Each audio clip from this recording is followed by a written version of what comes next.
Moving on to our final agenda of the seminar, which is the risk complexity in GA operation.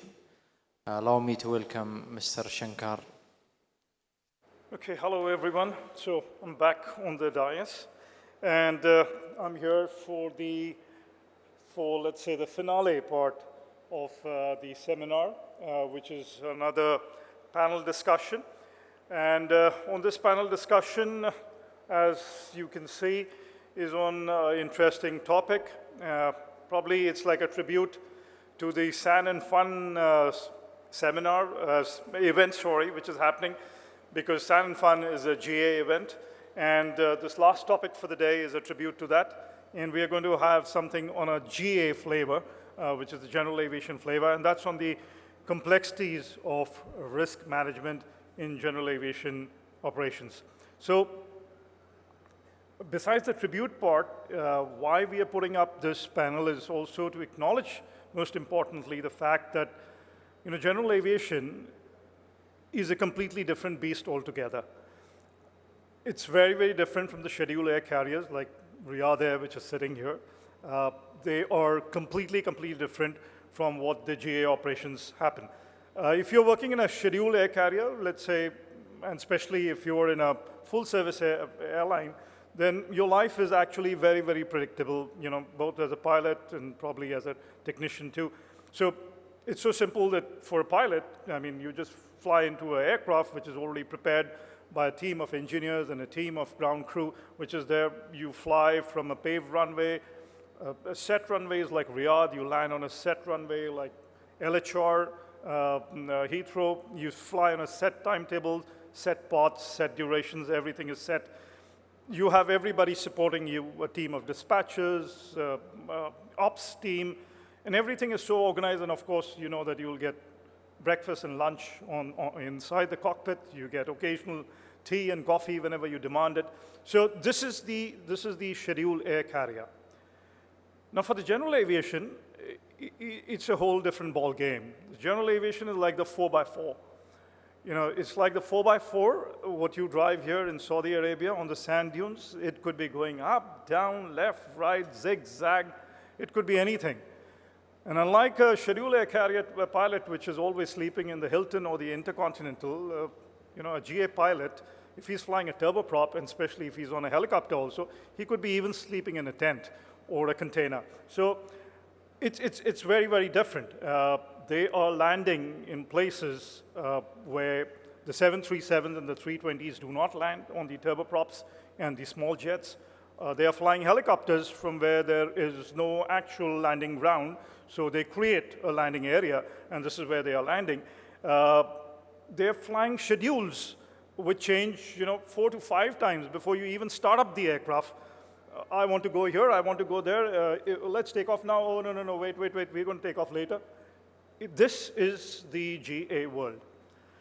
Now, of course, if you now compare to what is there on a scheduled air carrier and from a GA, the risks on a scheduled air carrier is very predictable, and because it's so much predictable, it can be controlled. On a GA, with the variability and the uncertainties which are there, controlling risks, and even if you're saying that I'm going to manage risks, there's a big difference between what you are going to say and what actually happens on ground. And you know that the GA pilots are flying even single pilot missions. They are flying in areas where there is no supervision. So how do you ensure that whatever you have said or whatever the regulations are there will be complied with? So in this thing, for today's topic, I want to frame it in this Swiss cheese model, which I think every one of you are aware. It's by James Reason, a very simplistic one, which gives this thing holes on a cheese, and if these holes line up, you're going to have an accident. To prevent these holes lining up, you have the cheese slices, which basically are on technology, training, regulation, and procedures. And the holes can be these active failures or latent conditions, essentially, which already exist in the system. And like I said, in GA, they are full of holes. The problem with GA is not only that the GA is full of holes, the other problem is that these these cheeses, slices which are there, they are also moving. And they are also very thin because of the uncontrolled nature of what GA operations is, and also because the size and scale of GA operators, which do not have that full corporate governance or the kind of capital to ensure that the cheese slices stay thick. Now, with this thing, what happens that in GA is that because everything is shifting, we call it as practical drift. Things are happening on the go. We adapt as you fly. And the safety barriers are constantly shifting around this area, and we call it, scientifically, it's known as a low validity environment. It means that you really cannot predict what will be the outcome, unlike a fixed wing scheduled air carrier. So our challenge is simple, that how do we manage risks when these holes and the cheeses themselves are moving for general aviation operation. So to discuss this thing, I'm going to invite some people, panelists, who are here, and they represent different types of let's say, the cheeses. And so starting with first, Captain Shaya from THC. Okay. Yes, I had to confirm you are here. Please come. So Captain Shaya, he represents the cheese, which is the operational frontline for helicopters. He's the general manager and the director of flight ops for THC. He oversees a variety of missions. As you know, THC is engaged in HEMS, VIP, utility, SAR, and they also do corporate flights. He has held several safety and operational roles in his career. It gives him a solid knowledge, of course, out of this, insight into safety, compliance, and operational leadership. Shaya has also contributed to major safety initiatives and has done multiple helipad audits throughout the kingdom. For the other gentleman who's there, he's already was there on the stage a little bit before. He's Abdul Aziz from Alpha Star. Yes, please welcome him. And he represents the part of the cheese which deals with VIP pressures and corporate flights. Abdul Aziz is the Director of Safety, Security, and Sustainability at Alpha Star. He holds a bachelor's in aeronautical science from Embry-Riddle and an MBA from IE Madrid. He also serves as a post holder across multiple regulatory certificates. He brings a wealth of expertise on the table, as you had seen him earlier talking about fatigue and fatigue management, and he helps bridge operational excellence with these initiatives. And finally, we have the last gentleman, the last panelist, which is Majid. Majid is from Riyadh Airports, and he represents that part of the cheese which manages the critical interface where the aircraft land and take off from. Majid is the general manager of airside operations at Riyadh's King Khalid International Airport. He's an operational leader who's moved from executive aviation position into running airside operations. He leads tactical safety and performance, driving the implementation of SMS and risk management across the airside environment. And take a seat amongst you all. So we are going to take about 35 minutes or maybe a little less, because last time we really cut it really fine on the 1 o'clock part.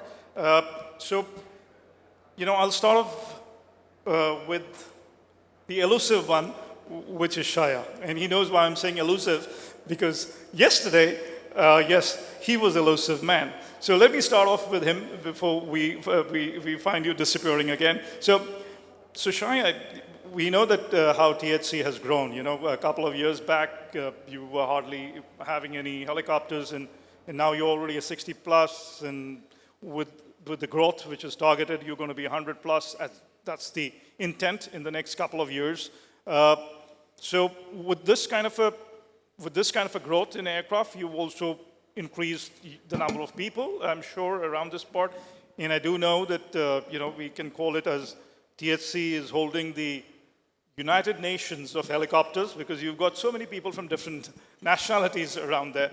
So in your case, it is especially interesting to know that, considering that people have come from so many different cultural backgrounds, where and how do people consider as what is the datum for the risk? It might be different for different people coming from different cultures, from different licensing backgrounds, different regulatory backgrounds. So what is the threshold of risk? And if these are the threshold of risks which are different, and you running the operations around THC has to establish a standardized risk. How do you think that that standardization can be done? And of course, the other part, which I introduced about, the variability part, which is the most important thing. And you're doing a lot of remote location stuff too. I know that some of your helicopters are doing long line transfers at NEOM and beyond, which is like beyond the visibility of everyone else, and including the regulators. So how do you trust that the pilots and the maintainers there are conforming to the safety procedures which GACA has written, or probably you are espousing about? Hello, everyone. I just want to highlight that in THC that we are having right now 45 different nationalities in one company, and those only the pilot population. So having all these pilots to work around the SMS framework, implement whatever required from them to excel during flying, is not an easy job. So we have people from Trinidad, from Brazil, from Japan, from Malaysia, and everywhere, you name it. And bringing all these people together to produce one single work is not an easy job. So we put some cheese processes for them from the induction, from day one into in the operation. We get them around how to operate the aircraft, into how to circumnavigate our culture, and how to implement all these procedures. And remember, it's not only the aircraft procedure, it's the SMS framework, aircraft manufacturer manual, our SOPs, aircraft SOPs, everything they need to implement and sing the same song like one single orchestra. So it's not an easy job, but we improve our work with them through continuous engagement, take their strength, know their weaknesses as well, and we group them in terms of their capability to implement all these SMS frameworks required from each pilot. And every time we face a challenge with one of them, that means it's required more corrective action like training, more orientation about the SMS manuals and how to implement them. Yes, we have problem with some of them, our system actually able to detect these issues immediately, and we put it either they required additional training, additional orientation, and it worked. As long we are reporting systematically all these areas from the chief pilot, from their colleagues, even from the technician and paramedics as well. So it works as a collective work for all TEC to work as family. And whenever we see weakness somewhere, we address it properly. That's it. Okay, thanks, Shaya. I thought you will evade and probably give that everything is good. I quite liked it that you did admit that, yes, there were occasional problems. And I think there's a truth in your answer. And thank you for being candid on that part. And so after you, and let me get back to the other operator who's there. And, these are the people who are on the sharp end of operations, as you say, because, if there's a risk, the impact is felt with the pilots and the operators first. So on Abdul Aziz, as you had introduced yourself and you told, I remember saying that Alpha Star operates about 60 aircraft or something like that? 35. 35, all right, 35. Yes. Okay, I probably included the 2030 growth plan also in that. Okay, so you operate 30 aircraft now. And you were into VIP flying, you were into corporate flying, which is there. It's the white-collared part of operations, unlike what Shaya says that he does both, the blue-collar part of lifting things and VIP too. So in your case, because you're flying VIP, there's a different kind of a culture when you fly VIP flying, right? VIP flying means bespoke.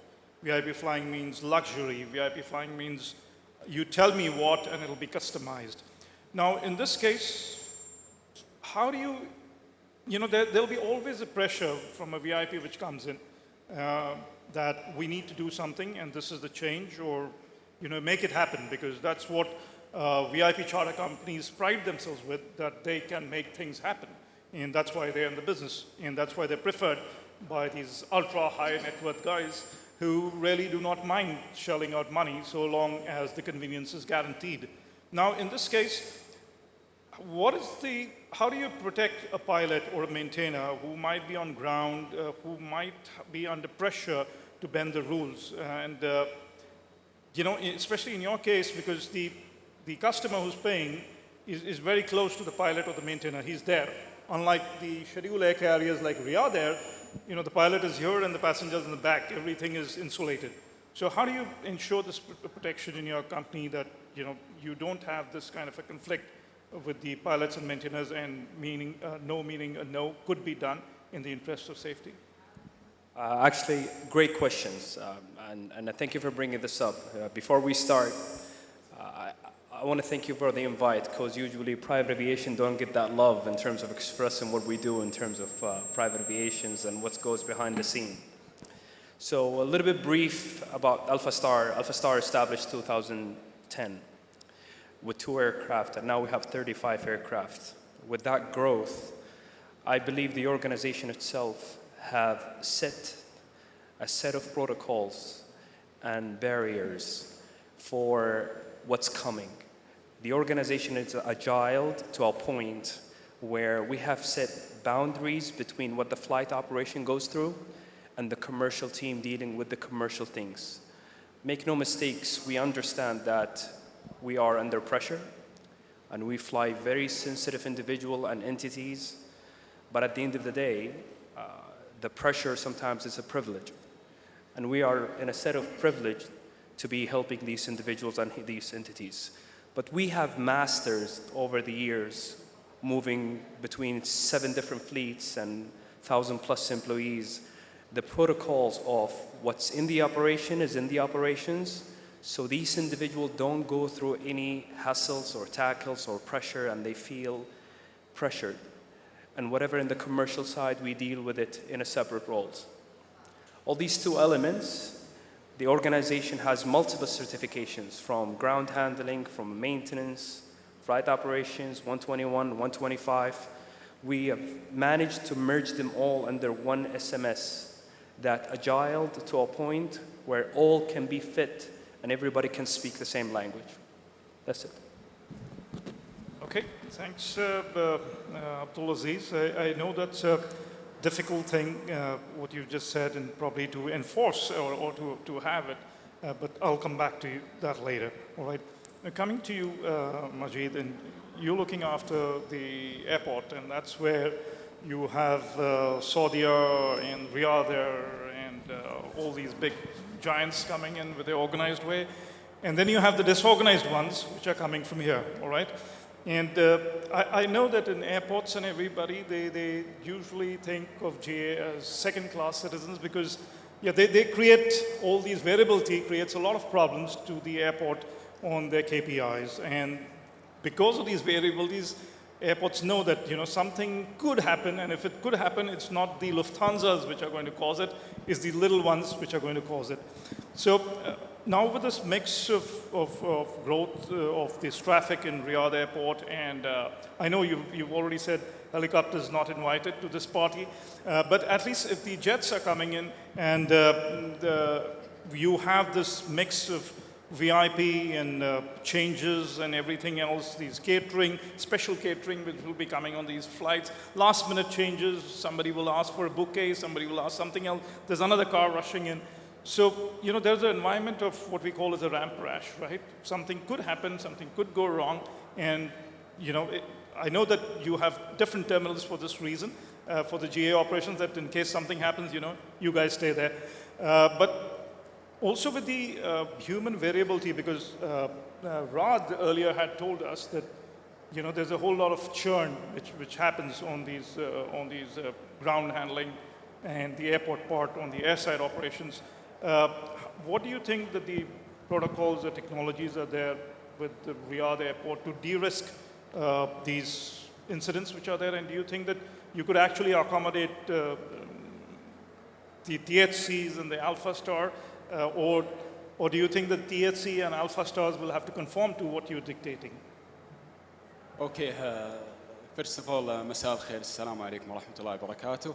So, for us, for the airports, let's acknowledge something first, that the VIB operations for us, it means different kind of aircrafts, different kind of equipment, and different kind of operators with high assets, high value assets. So, thank you for the regulator, and I'm taking the chance to thank you, our colleagues there, that we have a strong base in regards to the safety management system, that all of the operators and regards to the airdrome operators, aircraft operators, and the GSCs or the ground operators, we have all the same language. We have a strong base of safety management, and we can speak all the same language. So engaging with our colleagues, we saw that we can communicate in a very strong base, and for the technology in regards to also the airport operators, we adapting the technologies that been assigned for the scheduled aircraft with some tailor to adapt also to the GA operators. So we have a strong base of regulations, procedures, and so on. This is giving us flexibility with the time windows, flexibility with their ad hocs, as you mentioned, the catering, the GSCs, and the time constraints that they have. So this is our way to accommodate for their requests, and at the same time ensuring safe operations. Okay, so would that mean that you do try to engage with the THCs and the Alpha Stars, saying that people, please let us have less variability in all your operations, please have a little bit more planning? And do you think that considering the segment which they represent, which is bespoke, which means bespoke equals to variability and last minute changes, do you think that that could be achieved? Yes, actually, because the hugest pressure that we have as an airdrome operator is the expanding of the air operators, and I'm speaking here in general, so it's not specifically for the general aviation, and how the airport is being agile to accommodate their requests. Regards or in terms of the human resources that they have, we applied a very competent management system, which they help us also to ensure the safety or the safe operations around the aircraft, because as I said, it's a high value asset, and we would like to keep it safe. And also, as I mentioned, it's to accommodate their requests in regards to the time windows, in regards to the slot management, and so on. Okay, so I think the easier way would be, that's the reason why I think FBOs are there, that, you guys stay separate, and the Lufthansas and the Riyadh Airs can stay separate, and whatever mess you need to create, you can create it there. Is that what would be a way to deconflict or de-risk to a certain extent? Yes, I think in general, they have the same principle. However, the ad hoc aspects in the general aviation is more. And we have to be agile to accommodate their requests. Okay. Thank you. Yeah, so in this part, Abdulaziz, I'm not going to come back to you because you triggered something, with that fatigue management session which you did, which was quite nice, and I must say that it was presented in a very, very gripping way. I quite liked that part where that, dark, dismal, dark night photo was there, and then you said that how it can happen, which is actually true in general aviation. That can happen. You could have a person, a maintainer working 11-hour, 12-hour shift. You could have a pilot who has actually crossed the flight duty time limits. You can have all these things. Now, of course, that's the academic part of fatigue management. And you also said that there are pillars to manage fatigue, which is scheduling, rostering, which we know that it's in your segment. Like, now that's a big ask, right? And the culture, the training, we also know that the churn rate is one of the highest in these kind of a GA operators. It's not like the airline pilots who join the airline and for 10, 15 years they are there. It doesn't happen there. The workplace environment, it keeps on changing because one day you are here, the second day you could be here. If you're a jet pilot, you could be here today, and the next day you are in Stansted. So with all these things happening, do you think that the fatigue management, where you said that technicians must understand sleep science, which is a blue-collar activity, and the technicians are usually looking for the next paycheck or when is my off period, do you think that there's practicality in this thing for general aviation operators to actually adopt this kind of this 4-point thing? Or certainly it's much more easier for an airline, I think. So what do you think about, as honest feedback, that would it work for a GA operator? It's great questions, honestly. It wasn't the easiest. Anything to implement in an organizations, well, I can speak on my companies because we are 1,000+ employees. If you want to have some effect and changes, it might be faster than a bigger organization like Saudia or Flynas, etc. But it was my team and I, we were in doubt of making any changes. And we used to believe that we don't think this will hit and people will might not believe into this. And then we try to understand what speaks to the organizations. It's nice to have things that are fancies and whatever Lufthansa has you want to have, but maybe that's not tailored to your organization, and maybe that does not fit within your organizations. I want to elaborate a little bit more of how simplicity plays a big difference. So in the company, we have managed to get one of the best reporting system in the world. It's held by one of the biggest organizations in the world, the Saudi of the world, the Lufthansa of the world, the Delta of the world. And implementing a system like that, we thought it was going to be plug and play, and end up being no. There is a point where you have to educate people and go down to the ground and start from rock bottom, from a foundation that you can build on. And this is what we have experienced, that every single time we introduce something new to the company, we look where we at and we roll with the people we have. We don't start from the top. So a system like reporting system, we started with WhatsApp, and then we grow into emails, and then we grow into system, and then a better system to get the better outcome of these things. Again, to elaborate to your questions, it's not easy. It was not smooth, and especially being in the safety, we're not selling ice cream here. We're telling people what you're making wrong, or what's wrong. But with the agile standards, we understand that we can get there one day. So with the more try and a level of discipline, we make the impossible possible to get to that point. Okay, but true, and at least realistically anchored, let me put it that way. Which also brings me around this part that because it's challenging, which you just said, and I'm going to ask you the question now coming to Shaya is similarly around this part on a real thing. Is that,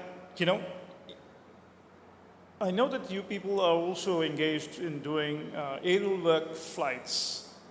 More I put aerial work flights is that aerial work flights are, of course, if you have to see the entire spectrum of the type of flying, which is the aerial work, would be, the most riskiest. And you're doing it for the Paris-Dakar Rally. You're also doing for the F1, I think, in Jeddah, all right? So, and they're all hazardous. And we know that there's, especially for the Paris-Dakar Rally, there's a great operational tempo also because you're moving along, right? You're setting up bases and you're moving along as the rally is moving along and progressing on the geography across Saudi Arabia. Now, with this part, of course, the question would be that there is always a thing about risk appetite, right?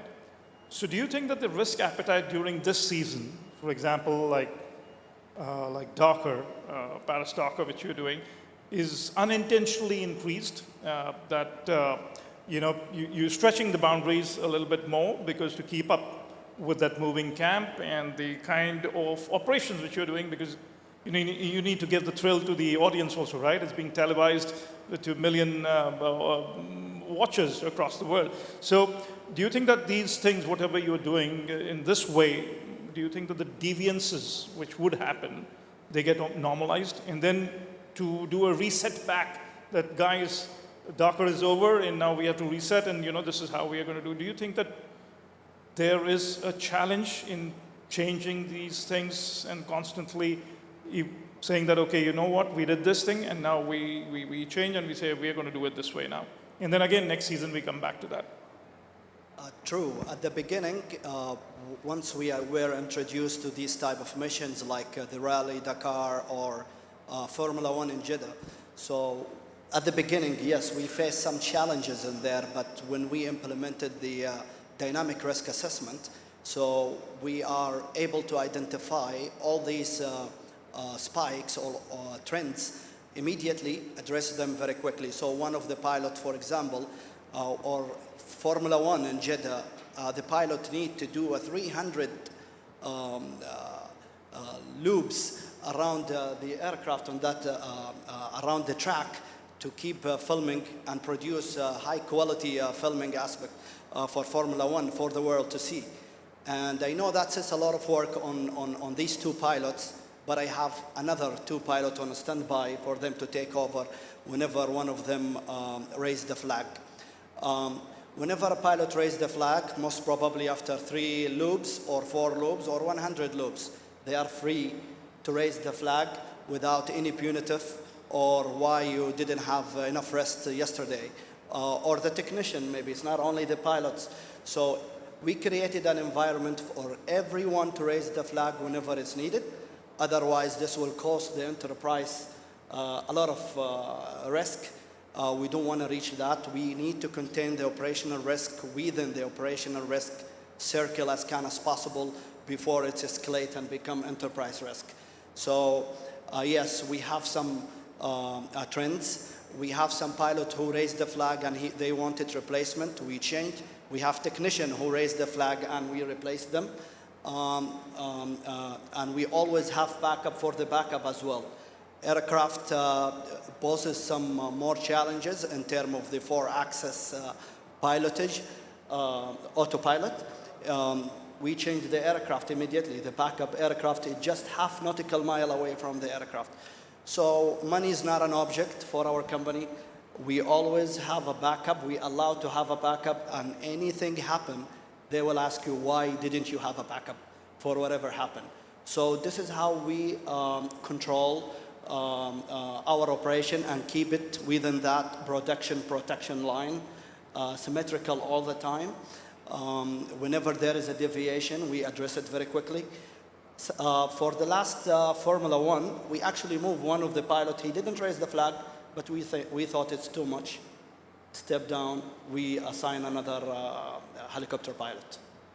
Okay, so good. It's reassuring to know that, okay, you have specific instances where you interjected or intervened in the interest of safety, and there have been changes for the positive. And I'm sure that's reassuring even to Gaka to hear that part. And on that same note, to you, Abdulaziz, that in the similar way, you would also have some kind of external pressures, right? And the usual thing is that the client expectations is the euphemism for external pressures. It's always the client asking something, and you try to do it.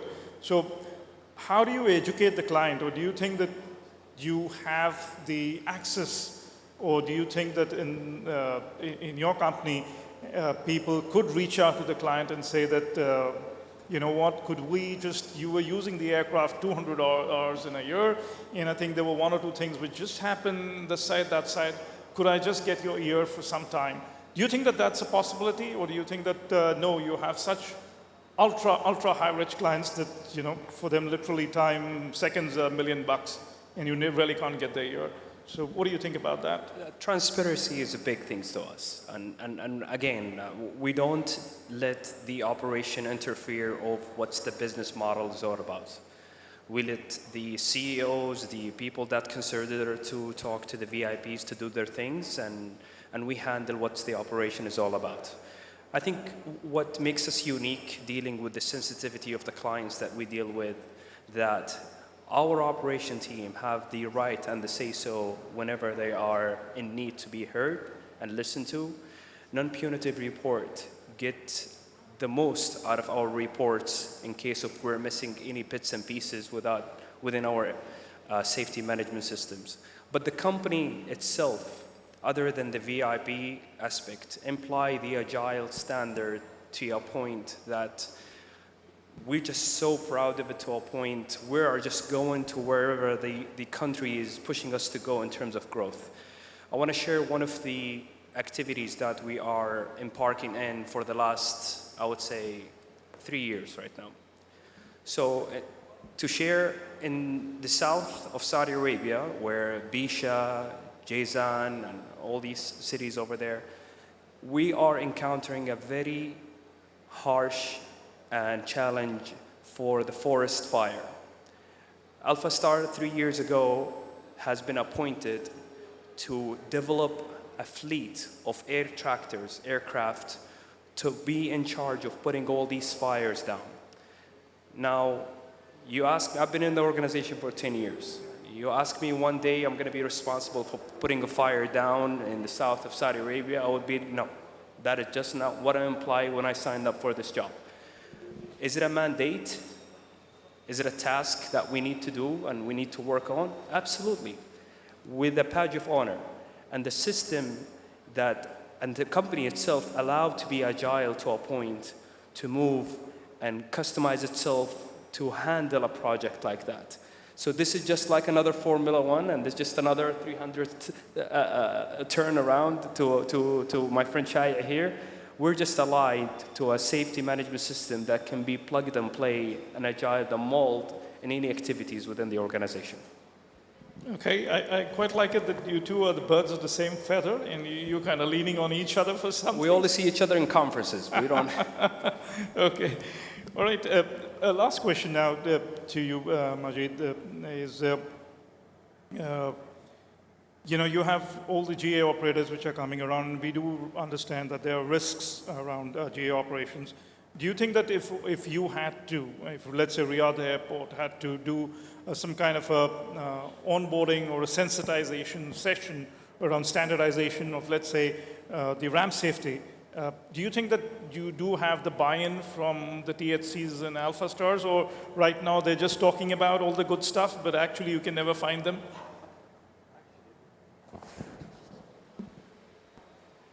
Yeah, actually, as I said before, we all speak the same language and we have all the same goals. So we conduct number of sessions with each other in a periodic session. And let me bring back one of the recent summits, the FII summit, as an example. So we anticipated at that time that we will have on ground around 150 aircraft. And this is way beyond the capacity of the airport. So we spoke with our stakeholders, including the gentleman here, and we communicate our plan, and we get a number of great ideas from them to park all of aircrafts around taxiways, around non-standardized aprons, and so on. So we collaborating with each other. We see each other in the periodic phases, and yes, we learn a lot from them as well. Okay. While you were replying and it sounded so positive, and it's a great thing that if it's positive, and I did look at the countenance of these two gentlemen here, and I could say, Abdullah is saying yes, and the smirk from Shaya saying that yes, we were telling you we do it, we are all part of this whole thing. So it's great to hear that, and supported by an entirely different thing. You two are the birds of the same feather, but if you're hearing it from Riyadh airports that they do get the buy-in, that's a reassuring thing. Riyadh Airport, listen, recently the FII conferences, you're talking about 200, 300 plus aircraft going to land in the general aviations. If we don't have that harmony, something is going to happen. And even in Alpha Star, we do have a ground handling team that just appointed on whatever the direction of whatever the direction of Riyadh Airport is in tuned, we're just risk assessment and go after, risk assessment and go after. So we do have commonality a lot. I believe you. And so coming to the last part, a quick round, of just 2 questions, just to sum up a little bit things, and that's like a quick ones, right? The terminal questions, for which please do not do a long-winded answer. I just need a quick one-sentence part. So this is the cheese model, which is just there behind you, and you have procedures, regulations, training, and technology. In your opinion, I'll start off with you first, Majid. Which is the thinnest slice in Saudi Arabia right now? What do you see? So I would like to choose the technology. So I think that the school that we are trying to apply is removing all of the risks from the individual and move it to the digital and system controls. The second thinnest slice? First is technology, you said. What is the second thin one which you would say?